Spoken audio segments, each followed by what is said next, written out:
Saudara-saudari yang terkasih dalam Yesus Kristus, kemarin tanggal 14 September, Gereja Katolik merayakan Pesta Salib Suci. Salib adalah lambang kemenangan, bukan lambang kebodohan. Dari salib itulah kita diangkat dan ditebus oleh Yesus sendiri agar kita mempunyai hidup yang bermakna, mempunyai hidup yang bermutu. Hari ini 15 September, Gereja memperingati Santa Perawan Maria, ibunda dari Yesus, yang mengalami duka cita yang amat berat ketika anaknya tergantung di kayu salib. Dua peristiwa inilah yang akan menjadi permenungan kita pada pagi ini. Ketika saya bertugas di Lembang, di Karmel tahun 2006, setiap Jumat saya jalan salib. Jalan salib di sana itu jalan salib hening, sendiri-sendiri. Misalnya peristiwa yang pertama, Yesus dihukum mati, lalu saya mengucapkan doa Bapa kami, Salam Maria, dan kemuliaan. Dan seterusnya sampai dengan 14 peristiwa. Peristiwa yang paling mengena dalam kehidupan saya adalah peristiwa yang keempat, di mana Yesus berjumpa dengan ibunya. Ketika Yesus berjumpa dengan ibunya, situasi anaknya itu sudah berlumuran darah. Bagaimana Bunda Maria menyaksikan penderitaan Yesus. Bagaimana Bunda Maria menyaksikan mahkota duri yang juga berada di kepala Yesus. Ketika Yesus berjumpa dengan Bunda Maria di perhentian keempat, perhentian ketiga itu Yesus jatuh untuk pertama kali. Ketika Yesus jatuh, Bunda Maria mendekati Yesus. Dan dalam permenungan saya, apa yang dikatakan oleh Yesus? Yesus mengatakan kepada ibunya, "Ibu, kita harus taat." Kekuatan inilah yang memberikan kekuatan Bunda Maria terus menemani Yesus. Bunda Maria melihat betul penderitaan Yesus. Dan ketika anaknya sendiri mengatakan, "Ibu, kita harus taat." Bahkan dalam surat Ibrani, bacaan yang pertama, Yesus telah belajar menjadi taat. Baik kalau permenungan ini juga menjadi permenungan bagi kita, bahwa kita memang harus menjadi taat kepada Yesus.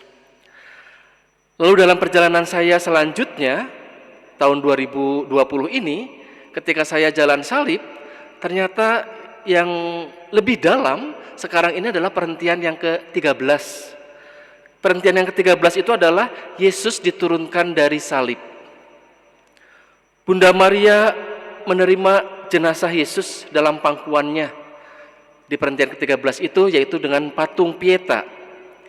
Bagaimana ketika saya merenungkan perhentian 13 ini, dimunculkan dalam permenungan saya bagaimana anak yang dia cintai, Bunda Maria cintai mulai dari kandungan, mulai dari masa kanak-kanak, mulai dari masa dewasa, sekarang ada dalam pangkuannya. Saya yakin inilah pengalaman kedukaan Bunda Maria yang paling terbesar. Bunda Maria mengalami kedukaan yang paling hebat di perhentian ke-13 ini. Dan sebelumnya di perhentian 12, Yesus itu wafat di kayu salib. 3 jam Yesus tergantung di kayu salib. Ketika saya merenungkan, jarak antara Yesus dengan Bunda Maria itu dekat sekali. Bunda Maria melihat dengan mata kepalanya sendiri, darah mengalir tetes demi tetes dari tangan. Darah mengalir tetes demi tetes dari kepala, dari mahkota duri, dari kaki, dan dari seluruh tubuhnya. Bunda Maria melihat semuanya itu. Dan setiap tetes darah memberikan kepedihan, kesakitan dari Bunda Maria ini. Tubuh manusia itu hanya ada 5 sampai dengan 6 liter. Maka ketika Yesus sudah saatnya dipanggil oleh Tuhan, Bunda Maria merasa, dan dia mendekati, dia berani mendekati Yesus. Di bawah kaki salib Yesus dia dekati. Dan ternyata apa yang dikatakan oleh Yesus? Yesus mengatakan kepada bundanya, "Ibu, inilah anakmu." Ketika saya merenungkan kata-kata ini sangat indah sekali. "Ibu, inilah anakmu. Terimalah saya apa adanya seperti ini." Dan Bunda Maria sungguh-sungguh mengalami pengalaman penyakit sakit yang sangat berat sekali. Apa maknanya bagi kita? Memang kita ketika kalau kita punya anak itu jangan pernah membeda-bedakan. Seringkali kita punya anak, dua anak, misalnya 3 anak, kadang-kadang membedakan. Itu menjadikan kepedihan sendiri bagi anak-anak. Maka Yesus mengatakan, ibu inilah anakmu. Terimalah saya apa adanya seperti ini. Dan akhirnya Bunda Maria mengalami juga kekuatan itu. Lalu kepada murid yang dicintai, Yesus mengatakan, inilah ibumu. Belajarlah dari ibu saya. Ibu saya hebat. Ibu saya orang yang betul-betul memahami arti kasih, arti cinta, perhatian. Dan Yesus sendiri mengalami itu. Sehingga kita diajak untuk dekat kepada Bunda Maria oleh Yesus sendiri, karena Yesus mengalami hati yang penuh kasih dari Bunda Maria. Saudara-saudari yang terkasih, hari ini Bunda Maria berduka cita. Mungkin dalam kehidupan kita juga mengalami kedukaan seperti itu. Pengalaman-pengalaman kedukaan kita alami. Pengalaman kedukaan yang kita alami, kalau kita persatukan dengan Tuhan, kalau kita taat kepada Tuhan, maka pengalaman ini akan dirubah menjadi pengalaman sukacita.